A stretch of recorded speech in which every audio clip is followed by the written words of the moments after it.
All right, let's see some folks trickling in.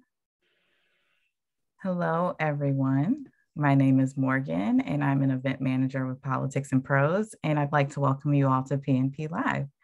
Soon, I will drop a link in the chat for where you can order a copy of The Founders' Fortunes, How Money Shaped the Birth of America, straight from PNP's website. You can ask our speakers a question this evening by clicking on the Q&A button at the bottom of your screen. And we'll try to get to as many of those questions as we can towards the end of the program, but we apologize in advance if we don't have time to address your question. Also, there are auto captions for this event by hitting the live caption button at the bottom of your screen. Let's introduce tonight's guests. Willard Sterne Randall is a distinguished scholar in history and professor emeritus at Champlain College.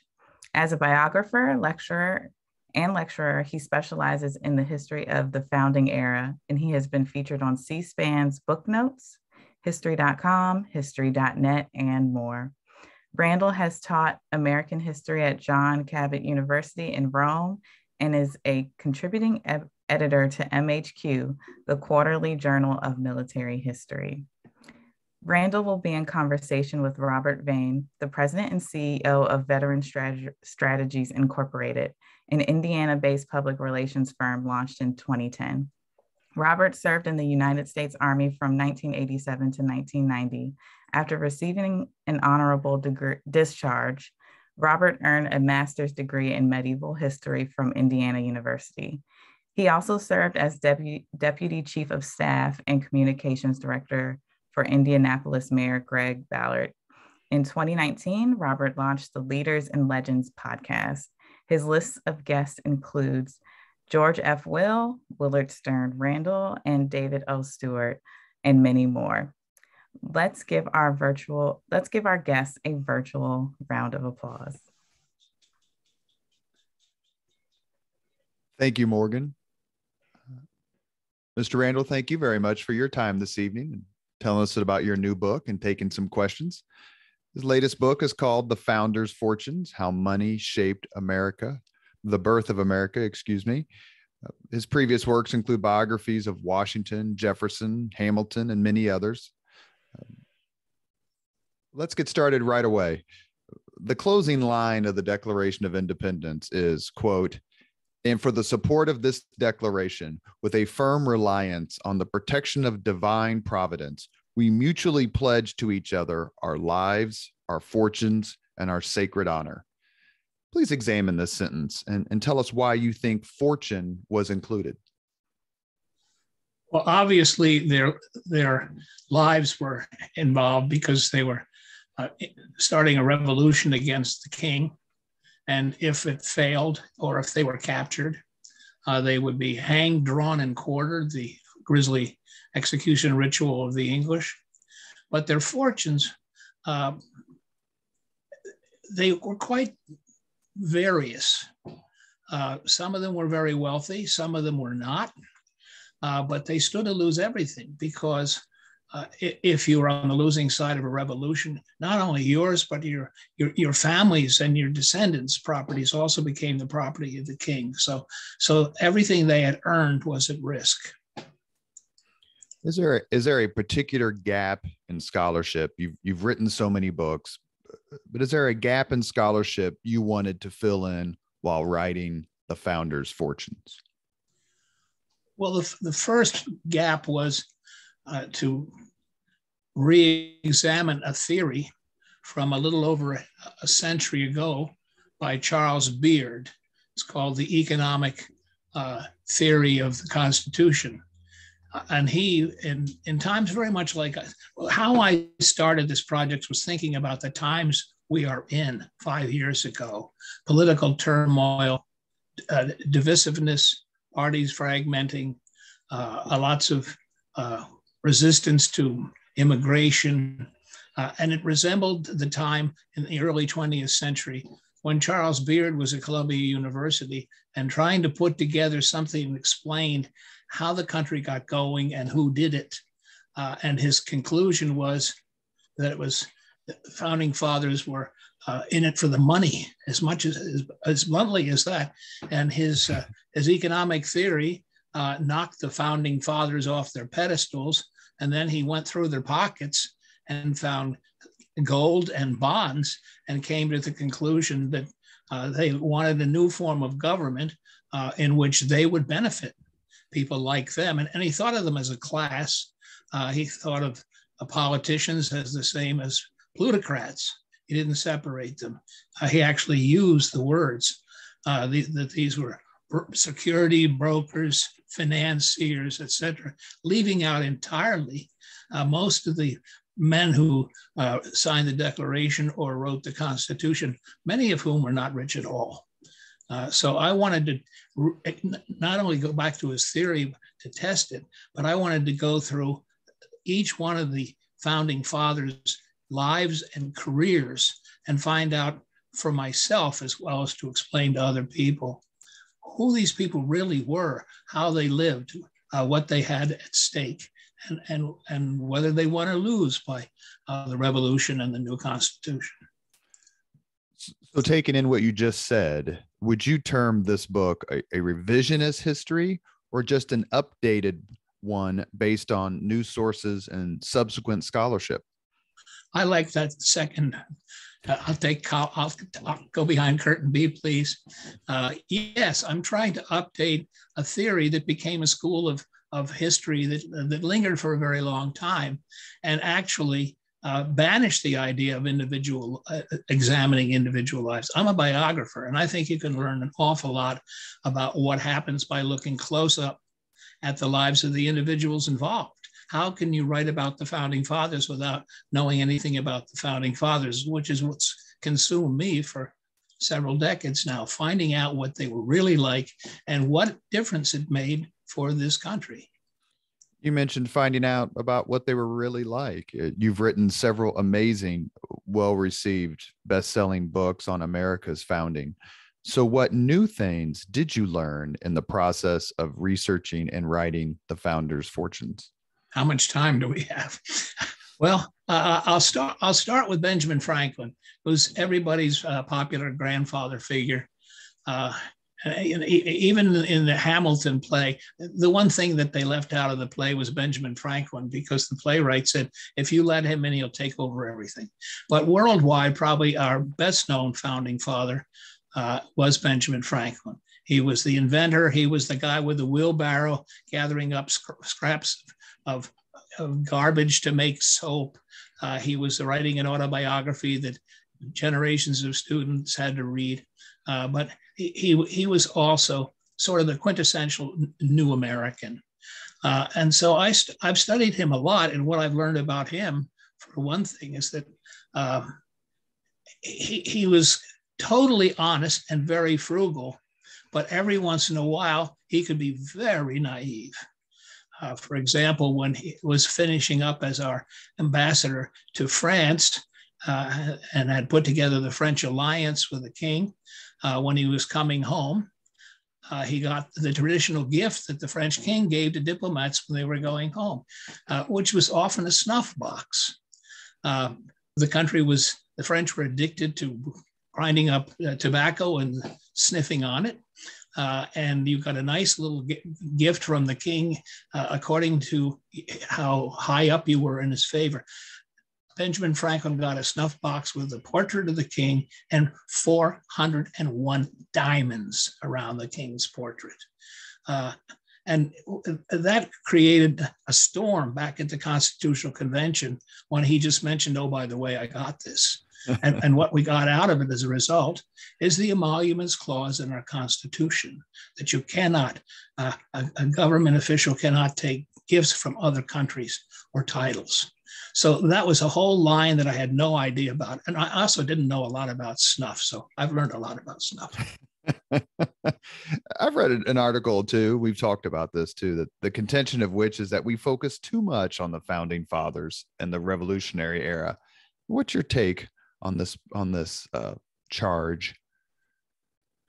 Well, I don't think you can understand how this country came about or what that meant or how different it was if you skip over the founding fathers and what they struggled with, not just what they accomplished, what they rejected, as well as what they were able to pull off. So I think it's the foundation. And if you don't have the foundation, where do you start? The Civil War was really a replay of a civil war in the American Revolution. And that has been ignored until fairly recent. 1/3 of Americans wanted to stay loyal to the king. 1/3 wanted their own country. And the other third, and I'm quoting John Adams, the other third, it depended where the army was. We started out divided.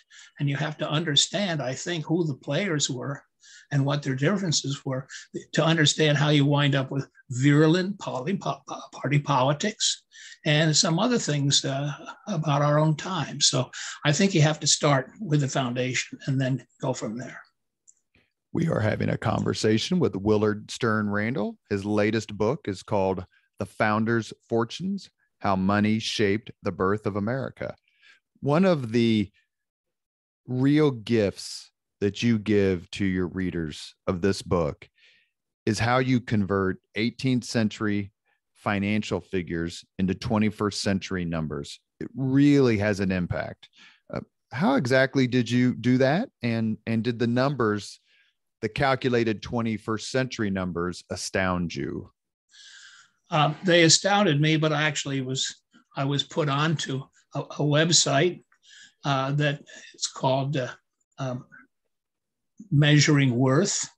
And in that, it gives you your choice of how to look at the conversions. Actually, you put in the money from the time that you're examining, and then you put in the amount, and then you put in the date when you're writing the book, and you get almost a menu of possibilities. But what I decided to follow was what we now call the Consumer Price Index. And that is basically what the money will buy. And if you look at that, it's quite surprising. And it's not just about the prices of things, but for example, before the Revolution, England and France were in a century of wars, the French and Indian Wars. And when it was all over, the British had a debt of, in our money, $10 trillion. If you just put that in pounds sterling, it means nothing. But if you put it in terms of $10 trillion now and know what's transpiring in the Senate and in our economy, then it's striking. And what comes out of that for me is, well, the British thought they were on the right side. Who were these Americans that wanted a free ride and rode around in carriages and lived better than the average Englishman? Which helps explain why you had 1/3 of the country sympathetic to the British. All the well-known actors, you just mentioned Benjamin Franklin, but all the well-known actors of this period in our history are a part of your book. Washington, Hamilton, Jefferson. But this book isn't just about them. How important was it to you to expand the list of founders who had a keen financial interest in what was taking place at the time?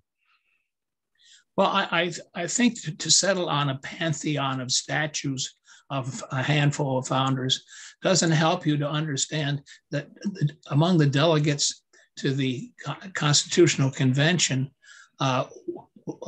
was a gentleman who ran a general store in New Hampshire. His entire portfolio of bonds from the Revolution was worth about $12.45 a year to him. He certainly wasn't, well, it was worth about $10 before the Constitution, and it appreciated by $2.45. He wasn't in it for the money. The Chief Justice of the Supreme Court of New Jersey was practically penniless. He didn't own any stocks or bonds. And I've looked at those people as well. At half of the signers of the Constitution were trained in the law, but a dozen of them basically had no formal education whatsoever, but they had already been governors of states. founded state universities. They just didn't leap over from the revolution to write a new constitution. They struggled for a dozen years trying to set up governments within their own towns, within their own states. And only when that didn't work did they decide to come together and see if they could come up with, as the document said, a more perfect union. But the Constitutional Convention happened because even George Washington, who had won the revolution militarily and was beloved by so many people, he couldn't get Maryland and Virginia to talk to each other. He wanted to build a canal from the Ohio Valley so that ships could sail to Europe, but they wouldn't talk to. Maryland wanted all the tolls. And he finally said, we can't go on like this. We have to become one nation. When it comes to measuring wealth, was there a conflict, or perhaps a debate maybe, between the relative value of land as opposed to that of hard money? Well, part of the problem was there was lots of land and not much hard money. The British would not allow the colonies to have their own currency. Everything had to be paid in pounds sterling. Several states had already tried and had been shut down by the British government. There were no banks, which was hard for me to believe. There were no banks in the United States before the Revolution, before the Constitution set one up with Alexander Hamilton and his formula. The land was what everybody wanted. That's why so many came from Europe. You couldn't own land in Europe. It was owned by the nobility or the church. So everybody came here and expected, after the French and Indian War was over, to go west. And the British shut it down. They drew a line on the map on the Appalachian Mountains and said, you can't go any farther west. From the British point of view, it made sense. They were afraid people would get too far from the coast and not be able to buy anything from England. To the Americans, it was an affront, and it guaranteed for them that they would have no wealth, no land to expand and give to their families. Let's go back to something you just said, because you took me back. There were no banks in the colonies prior to the Revolutionary War and the Constitutional Convention and establishment of the United States. Where did people keep their money? Where did they get money to build or buy? Well, in part, Washington's an example. He had a broker in London. All the cotton plant, the tobacco planters had to use brokerage houses in London, send over their crop, have the broker evaluate it, keep his ledger books, and fulfill orders for any goods that Washington wanted, which wasn't working very well.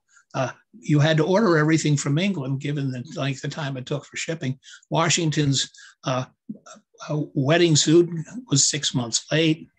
Martha's clothes were always the wrong size. He saved up to buy a carriage, a nice carriage, custom designed carriage, to stop using her old buggy, and it fell apart at the dock. I mean, Americans were at the mercy of English merchants who insisted on being paid in silver and gold, and Americans didn't have it. So Washington, I think, began to rebel when he became a debtor, which was not his nature. So you're talking about the attitude of the British and the treatment of the colonists, of the Americans by the British. So while all this was happening, while the colonists were in the state of pre-rebellion and complaining about the taxes, what was the attitude of the British ruling class and its wealthy accomplices towards the colonists and their complaints? Well, unfortunately, especially dealing with Boston, they thought the Americans were an unruly mob. And so they sent troops. They sent garrisons of troops to the frontier to keep the settlers from crossing the mountains. They sent a regiment from Montreal to garrison Boston. They treated Americans more and more as a conquered people, not as English citizens living abroad. And that really niggled somebody like George Washington. we don't talk much about honor. We don't put as much of a value on it in our history. But the insults of being treated as second-class Englishmen were a factor, I have found. The 7 Years' War, or what we called the French and Indian War, certainly was enormously expensive for Britain. You just mentioned the figure, actually, their debt. So how justified, in your mind, were its leaders in advocating and legislating for the colonists to contribute in ways that they hadn't before? Well, the leaders of England, the Parliament, tended to ignore the fact that the colonies were given royal charters, and the charters included privileges, including each colony was allowed to legislate and set its own taxes and collect its own taxes. It wasn't people did not come here to North America expecting to be have the whole framework of their government pulled apart suddenly because a new administration came to power in London, wanted to ignore the rights of the American colonists and just hand us the bill. Benjamin Franklin put it very well. He said, what we gave you, half was our lives and half of the cost of the struggle. And then we gave you all of our trade, all of our commerce. And how dare you tax us on top of that? So how shocked were the colonists when the British started passing all of these acts, the Stamp Act in 1765 and the Tea Act and others, to the Townshend Acts, to recoup some of this money? What was the reaction? Well, it was gradual, but it started out immediately with Americans saying, we have to buy a stamp and put on every piece of paper. Now, practically, you look at that, it doesn't sound like enough to start a revolution over. But George Washington, for example, when he got through with a hard day in the fields and over the account books, liked to play cards with his friends in his drawing room. All of a sudden, he had to pay 10 shillings tax on a deck of cards. For 10 shillings, he could hire a farm manager for a week. When they cracked open the dice to play with them, there was a tax on that too. The tax on a pair of dice would give him 2 horses. So what seems like a small thing to us was a big thing to them at the time. And how they reacted was the way any good Englishman would: riot. The English rioted a lot at home. If you raised the price of beer, they rioted. If they couldn't get the beer, they rioted again. So Americans protested with riots. What was new was the British sent soldiers to put them down. And it was so Englishmen with weapons trying to control other Englishmen. As it went on, the British were fumbling. They had just become emperors. There was no precedent. They sat around reading the history of Rome to try to figure out what to do with an empire. So that one administration after another had an idea what to do. So they came up with, the Stamp Act was rejected and overturned. Then they came up with the Townshend Acts, which included paint, glass. You had to pay a tax and import glass by sea to America. Well, Americans just started putting something like foil on their windows. They began to resist and not go along. But then the British took back everything but the tax on tea. Well, that seems like such a small thing now.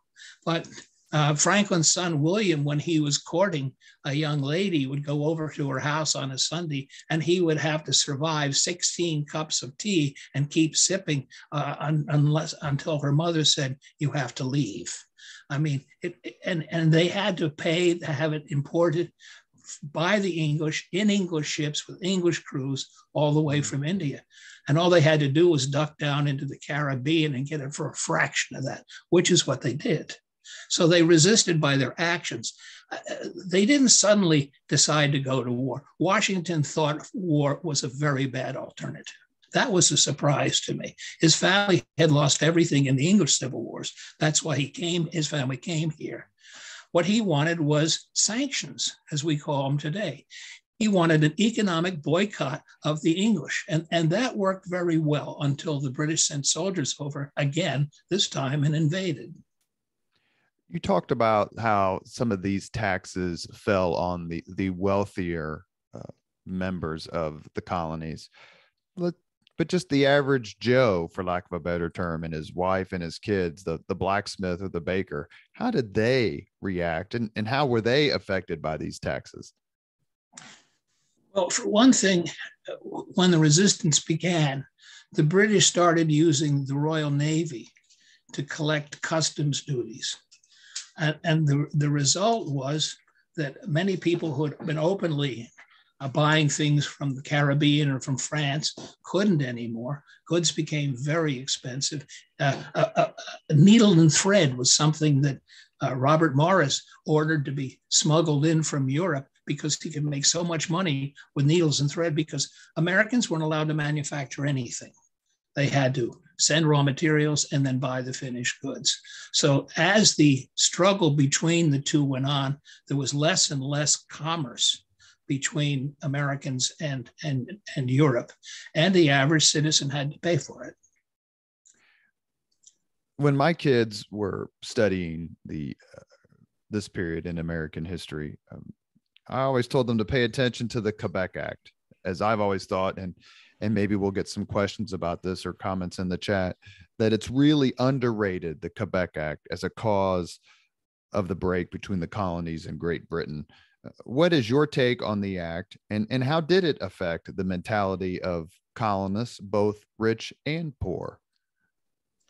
The Quebec Act, which was finally passed in 1774 after the Townshend Acts had failed, did two things that many English Americans resented. One, it made Catholicism the state church of this huge province of Quebec. Two, it extended Quebec beyond what we call Quebec, all the way down to the Ohio Valley. And it also cut off trade with the Native Americans in Quebec province. So Americans basically saw that they were being boxed in. The New Englanders were as anti-papist, as they would say then, as they could be. And the idea that the British were superimposing Catholicism on their Protestant heaven was much too much for them. And the first army that went into Canada to fight in the Revolutionary War stopped off at the tomb of a famous Puritan preacher and cut up pieces of his vestments and put them in their hats to carry the message to Canada that they were not going to sit for this. So it was about trade. It was about more English control. It was a matter. Also, the Quebec Act got rid of trial by jury. It put all the landowners to work as peasants, more or less, fixing the roads and bridges.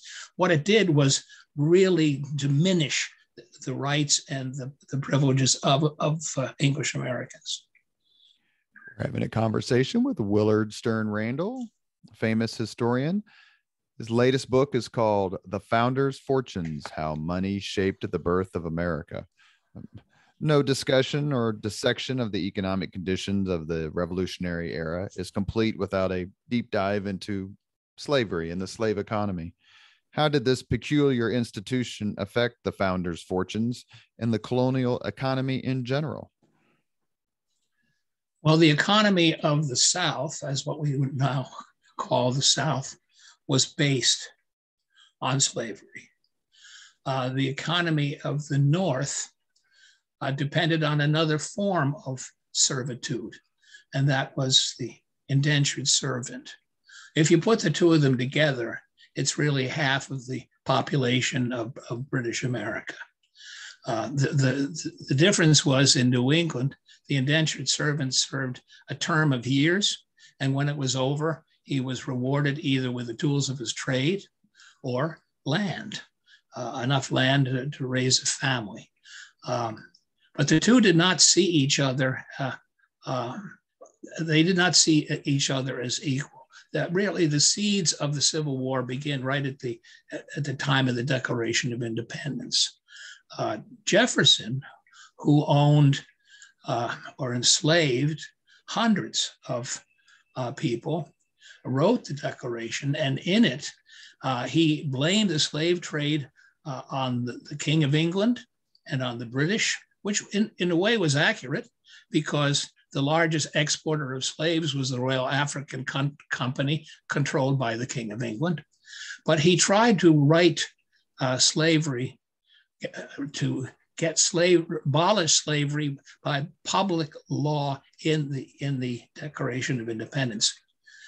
And the Southern delegates would not go for it. They considered him somewhat of a traitor saying that, and they cut it out. Slavery basically hit the cutting room floor at the very beginning. And I think much worse is when the Constitution was written just a dozen years later, the debate was cut off. There would be no more discussion in Congress of slavery for another 20 years. They kept ignoring the snake that was coiled under the table of their democracy, that evil institution of slavery. But each blamed it on the other. The Southerners said, how can you object, since it's your ships that you build that transport the slaves? It's you who take the rum that the slaves labor to get the sugar cane, and you turn it into rum in Boston. The biggest slave port in the country was not in the South, it was Providence, Rhode Island. So they could not solve this amicably between them. So they kept pushing it down the road, kicking it down the road. And it continued to be a source of much of the wealth of the country, but not all of it. As time went on, the North joined the Industrial Revolution, built factories, imported workers from Europe who worked under pretty horrible conditions, but only for a short time. So you already have in the Declaration of Independence the seeds of the Civil War by what they cut out. And was their inability to do so fueled as much by economic necessity as it was by their own racism, in the sense that we can't afford to have our plantations and our crops without involuntary servitude? And oh, by the way, if they're God, or if God wanted them to be equal to us, then he would intervene. I mean, you read some pretty horrible stories about the attitudes of the plantation owners in the 18th century, for sure, at least during the time period you're writing. Well, let me take that in sort of reverse order. First of all, slavery was not invented in the South, and racism was not invented in the South either. In the early 17th century, even the Archbishop of Canterbury of the Church of England actually wrote a very bad poem that talked about how there was a chromatic scale of evil, and the darker you were, the farther you were from God and England. And the English had experience in enslaving the Irish, for example, and the Scottish. So they came with the idea of treating a race or a nationality quite subservient to their own. As far as the economy, not everybody agreed that you had to continue slavery in the South. George Washington, in an economic calculation, figured out that he couldn't go on growing tobacco, which used intense slave labor, because the British were charging him 80 cents on the dollar, our money, to ship it, warehouse it, unpack it, process it, and tax it. So he could no longer afford to grow tobacco, and instead he converted to a crop that used almost no slavery, growing wheat, catching fish in the Potomac River, selling fish and wheat in the local markets, building his own ships to sell wheat all the way to Italy. He converted to a whole new economic model, and everybody in the South knew about it. You couldn't get to the North without crossing at Mount Vernon. and stopping for dinner and having some of Martha's ham. I mean, he was chosen by Southerners to lead the revolution because it was the largest and wealthiest colony. Without it, there would be no war. So it's pretty hard to find an excuse for turning a blind eye to the solution. It's just that some of the delegates to the Declaration of Independence meeting owned a huge number of people. One delegate, 26 years old from South Carolina, had 800 enslaved workers. The numbers are staggering. In the North, I've only been able to find one or two of the delegates to the Continental Congress who had slaves and freed them. So the North already saw this as a terrible idea. When you read biographies of Washington and Jefferson and some of the others, and I know you've delved deep into their lives, it's kind of shocking how poor they were and the extent that they had things and land, but no money. I mean, if you didn't know Thomas Jefferson owned Monticello, you'd think that he would be begging outside the tavern every single night for a meal. Why were these owners, these plantation owners, these founders so cash poor? Well, they lived harvest to harvest. And there were such things as bad years, as in any farmer's life. And they lived according to the ideas of the British, what they were going to pay for that year's crop. There was no gold or silver. There was no money you could borrow from a bank. Thomas Jefferson took 54 years and probably the longest home improvement project in history to finish Monticello, because he could never get enough money to do it at once. But that was also, that's taking a light view of it. He was an absolute compulsive shopper who just kept spending and spending. And he had the idea that if the British were going to rip him off, he was going to rip them off. So he didn't spend much time or money paying off his debts to England. He rationalized everything, including his debts. There is a founding father whose signature is bigger than anyone's on the Declaration of Independence. Do you think that wealthy merchant and patriot John Hancock is underrated in his contribution to the revolution? I think he definitely is, and I'm working on that. Frankly, he's underrated because he's underrated because he overdressed. Maybe that's too simplistic, but he was born the son of a country parson in Massachusetts, penniless. He was adopted by a wealthy uncle and aunt who had no children of their own. And he was brought up as the child of the wealthiest merchant in New England. And he worked and learned the business. He went to Harvard and then went to work in the counting house as a clerk, worked his way all the way up to owning the company at 26 because his uncle was sick and dying. So here's at 26.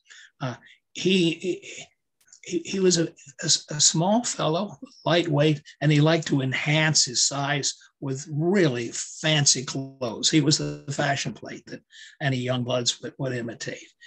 He rode everywhere in a carriage. He put on quite a show. But Bostonians loved him because using the Hancock businesses, he set up a chain of stores, basically. He bankrolled the managers. He distributed food to the poor. He supported hundreds of families when there were hard times or when the British blockaded the port. So he was very well loved in Boston, except for one or two people, the Loyalists and John Adams. John Adams is an interesting figure. He's the most loquacious founding father. There was a song in a musical once called "Sit Down, John," because he would talk and talk and talk, which was the opposite of John Hancock. John Hancock would run a good meeting. but he didn't talk much. He didn't have any heirs either. So no family to glorify his reputation in future generations as John Adams did. My favorite Bostonian, by the way, just to keep going on that for a minute, is Sam Adams, the true radical of the Revolution. He's the hippie of the 18th century. And when Hancock and Sam Adams were racing to Philadelphia during the British attack on Boston to the Continental Congress, John Hancock turned to Sam Adams and said, "You can't go to Philadelphia representing Massachusetts looking like that." So John Hancock antagonized Sam Adams by buying him a new suit. And that became a political rivalry for the rest of their lives. That's the kind of thing I live for when I'm doing my research, by the way. It's terrific, terrific. Armed conflict is sometimes referred to as a, quote, rich man's war and a poor man's fight. Is the American Revolutionary War an example of this? No, it's not. That quote from James McPherson's Battle Cry of Freedom, rich man's war, poor man's fight, is very accurate with the Confederacy. Everyone was in on one side or the other in the Revolution. The wealthy put everything on the line, and they were hunted men. George Washington moved 280 times in temporary headquarters during the war, while his farms had no income. His wealth diminished by half before it was over. But who was fighting? Who were the officers? We had no officer class. We had no military academies. And people who had just been raw militia fought and with their valor were promoted and wound up being generals, some at very young ages. So that doesn't work too well. Many people who were poor and under the British scheme of things could never own land, volunteered to fight because the states gave them bounties, land bounties when the war was over. Anywhere from 100 acres, there was actually a schedule of what you got all the way up to general from this state. And the states, by the way, were competing with each other now, bidding each other for recruits. So rank or birth or class were not factors. Anyone who was willing to fight the British and risk British bayonets and British artillery was welcome. Fortune applies not only to people who were trying to keep it or risk it, but also to people who were trying to create it. Was the revolution viewed by some as a way to better their economic condition? The answer is yes, because the Americans had no navy. And what could be done about that was merchants could invest in building their own ships, hiring their own crews, and called privateers, who got commissions from Congress, and then went out and attacked the British, attacked merchant ships, attacked ships carrying weapons. Thousands of British ships were captured. It's an amazing thing. We call it the Merchant Marine now, but the Merchant Marine really was privateers. And everybody on that ship got a cut of the loot when they captured another ship intact and brought it back with its cargo and auctioned it off. So the crews, somebody who started as just a member of the crew wound up owning a ship or several ships. It was a way to wealth. We've reached the question and answer part of our conversation with Willard Sterne Randall. His latest book is called The Founders' Fortunes: How Money Shaped the Birth of America. Eugene has a question.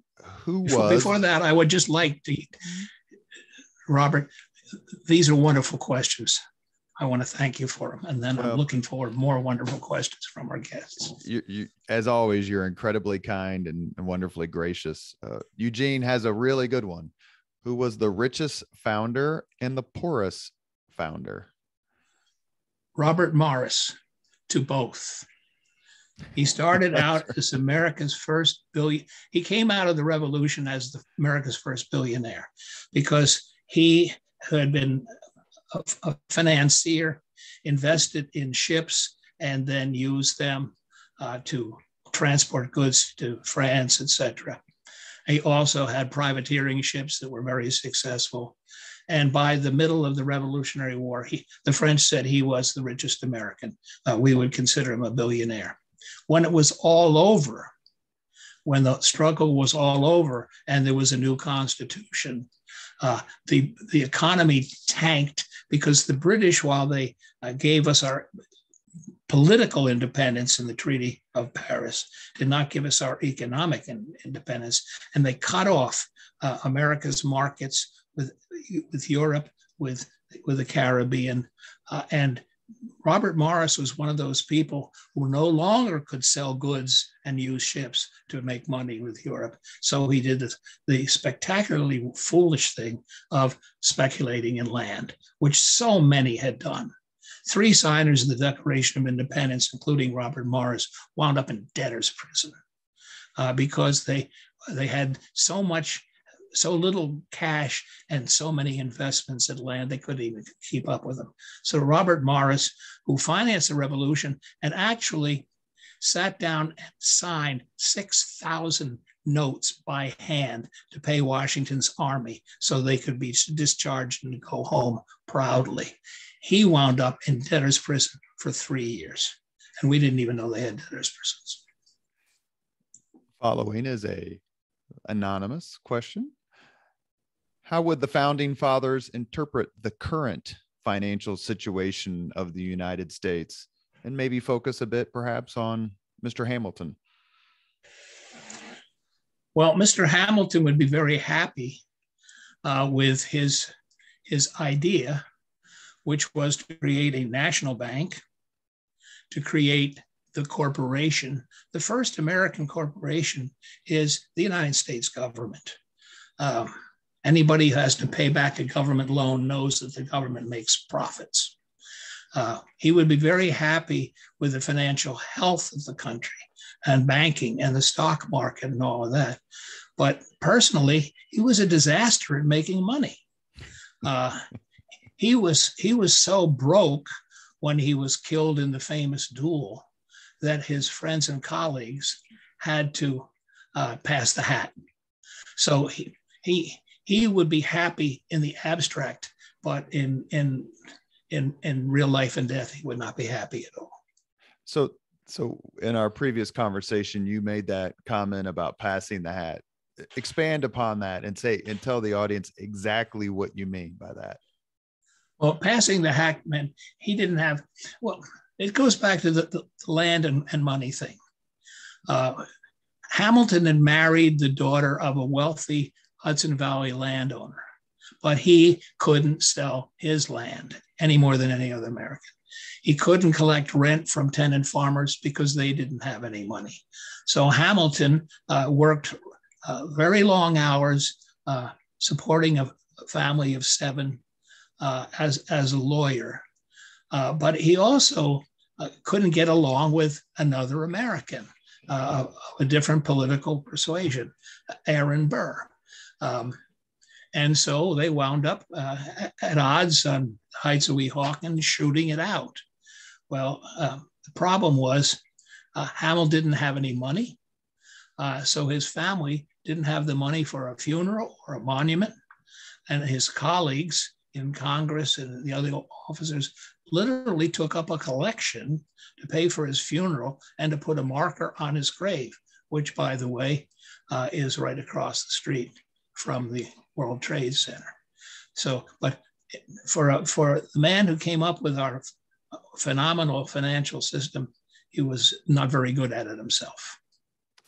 The next question is anonymous. So would you say that what the founding fathers lacked in material wealth, they made up for in political power?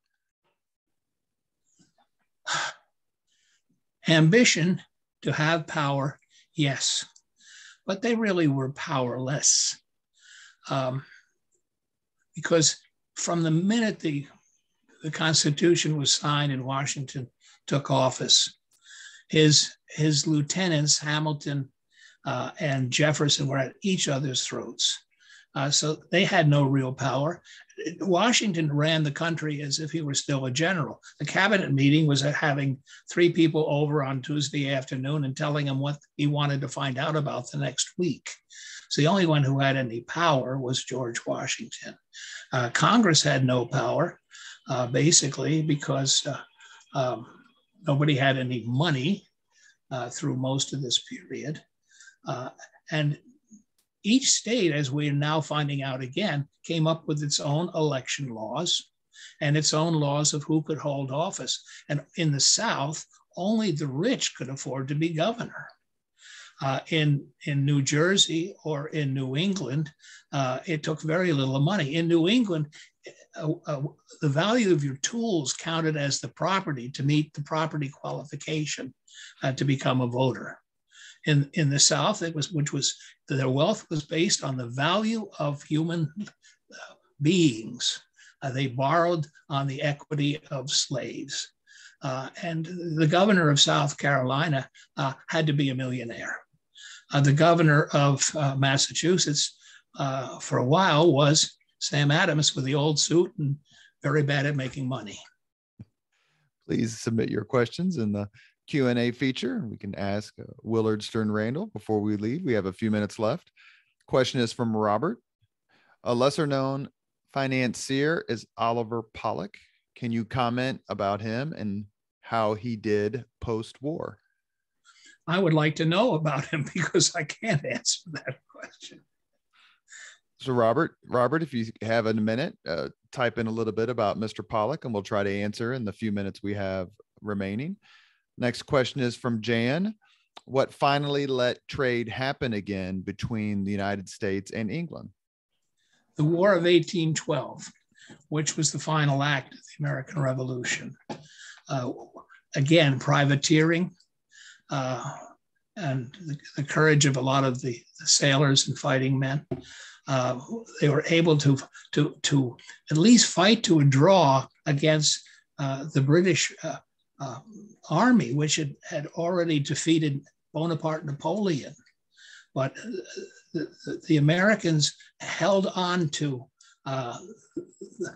the territory that they had won. The British invaded Baltimore. We get our Star-Spangled Banner because they failed by the bomb's early light.